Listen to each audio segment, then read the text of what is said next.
ಸದ್ಯಕ್ಕೆ ಈಗ JDS ಪಕ್ಷದಲ್ಲಿ ಗುರುತಿಸ್ಕೊಂಡಿದ್ದೀನಿ ನಾನು. JDS ಪಕ್ಷದಲ್ಲೇ ನನಗೆ ಅವಕಾಶ ಮಾಡಿಕೊಡಿ ಅಂತ ಹೈಕಮಾಂಡಲ್ಲಿ ನಾನು ಅವ್ರನ್ನ ಕೇಳ್ಕೊಳ್ತೀನಿ. ಅಲ್ಲಿ ಹೈಕಮಾಂಡ್ ಅಂತಂದರೆ ಮನೆ ಕುಮಾರಸ್ವಾಮಿ ಅವರು ಇರ್ಬೋದು, ಪೂಜ್ಯ ದೇವೇಗೌಡರು ಇರ್ಬೋದು, ನಿಖಿಲ್ ಕುಮಾರಸ್ವಾಮಿ ಅವರು ಇರ್ಬೋದು, ಅವ್ರ ಹತ್ರ ಎಲ್ಲ ಮನವಿ ಮಾಡ್ಕೊಳ್ತೀನಿ. ನಾನು ಒಬ್ಬ ಇಲ್ಲಿ ಸ್ಥಳೀಯವಾಗಿದ್ದೀನಿ.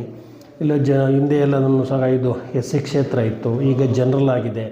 ಆದಂಥ ಸಂದರ್ಭದಲ್ಲಿ ನಮಗೆ ಇಲ್ಲಿ ಸ್ಥಳೀಯರಿಗೆ ಒಂದು ಅವಕಾಶ ಮಾಡಿಕೊಡಿ ಅಂತ ಅವ್ರು ಕೇಳ್ತೀವಿ. ಅವರು ಅವಕಾಶ ಮಾಡಿಕೊಟ್ರೆ ನಾನು ಖಂಡಿತ ಸ್ಪರ್ಧೆ ಮಾಡಿದೆ. ಇಲ್ಲಿ MLA ಆಗಿದ್ದರು. ತಿರ್ಗದಾದ್ಮೇಲೆ ಮನೆ 23ನೇ ಇಸ್ವಿಲಿ ಸೋತಂಥ ಸಂದರ್ಭದಲ್ಲಿ ಅದಾದಮೇಲೆ ಸ್ವಲ್ಪ ಎಲ್ಲ ಜನಗಳಿಗೂ ಬುದ್ಧಿ ಬರಲಿ ಅನ್ನೋ ಉದ್ದೇಶದಿಂದ ನಾವು ಸ್ವಲ್ಪ ದಿವಸ ಹೋಗೋದು ಬೇಡ ಅಂತೇಳಿ ತೀರ್ಮಾನ ಮಾಡ್ಕೊಂಡಿದ್ರು. ಅದಾದಮೇಲೆ ಮನೆ MP ಎಲೆಕ್ಷನ್ಗೆಲ್ಲ ಸಕ್ರಿಯವಾಗಿ ಬಂದು ಹೋರಾಟ ಮಾಡಿದ್ರು. ಅದಾದಮೇಲೆ ಇಲ್ಲಿವರೆಗೂ ಬಂದಿಲ್ಲ ಅವರು.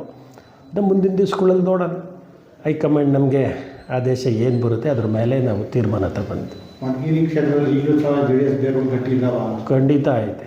ಮಧುಗಿರಿಯಲ್ಲಿ ಇವತ್ತು JDSಗೆ ಮತದಾರರು ಸಾಕಷ್ಟಿದ್ದಾರೆ. ಅಲ್ಲಿ ಅವ್ರನ್ನೆಲ್ಲನೂ ಎತ್ಕೊಂಡು ಹೋಗೋಂಥ ಲೀಡ್ರುಗಳದ್ದು ಸ್ವಲ್ಪ ಕೊರತೆ ಇದೆ. ಇದೇನಾಗಿದೆ, ಹೊರಗಡೆಯಿಂದ ಬಂದು ಅವರು ಚುನಾವಣೆ ಸಂದರ್ಭದಲ್ಲಿ ಮಾತ್ರ ಬರೋದು, ಚುನಾವಣೆ ಸಂದರ್ಭದಲ್ಲಿ ಮಾತ್ರ ಇಲ್ಲಿ ಮತದಾರರನ್ನ ಹುಡುಕೊಳ್ಳೋದು, ಯಾರನ್ನ ಲೀಡ್ರುಗಳನ್ನ ಹುಡುಕೊಳ್ಳೋದು, ಮುಖಂಡರನ್ನ ಹುಡುಕಾಟ ಮಾಡೋದು ಮಾತ್ರ ಆಗಿದೆ.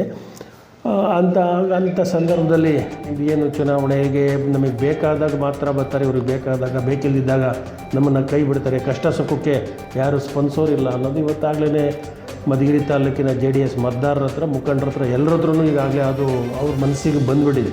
ಇದರಿಂದ ಈ ದಾರಿ ಸ್ಥಳೀಯವಾಗಿ ನಮಗೆ ಕೊಟ್ಟರು, ಸೋತರು ಗೆದ್ದರು ಏನೇ ಆದ್ರೂ ಸ್ಥಳೀಯವಾಗಿರ್ತಾರೆ, ನಮ್ಮ ಕಷ್ಟ ಸುಖ ನೋಡ್ತಾರೆ ಅನ್ನೋ ಭಾವನೆ ಇವತ್ತು ಸ್ಥಳೀಯರಲ್ಲಿ ಈಗಾಗಲೇ ಮತದಾರರಲ್ಲೂ ಇದೆ, ಮುಖಂಡರಲ್ಲೂ ಇದೆ.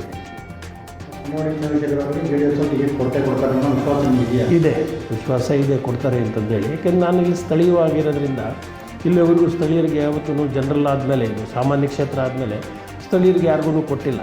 ಅದಕ್ಕೋಸ್ಕರ ಈ ಸಾರಿ ಸ್ಥಳೀಯರಿಗೆ ಕೊಡ್ತಾರೆ ಅನ್ನೋ ನಂಬಿಕೆ, ಭರವಸೆ ಎರಡೂ ಇದೆ.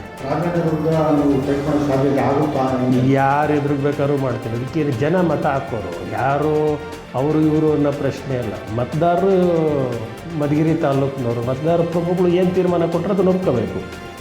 ದೊಡ್ಡವರು ಚಿಕ್ಕವರು ಅನ್ನೋ ಪ್ರಶ್ನೆನೇ ಬರಲ್ಲ. ಮತದಾರರು ತೀರ್ಮಾನ ಮಾಡೋರು ಯಾರು ದೊಡ್ಡವರು ಯಾರು ಚಿಕ್ಕವರು ಅಂತ.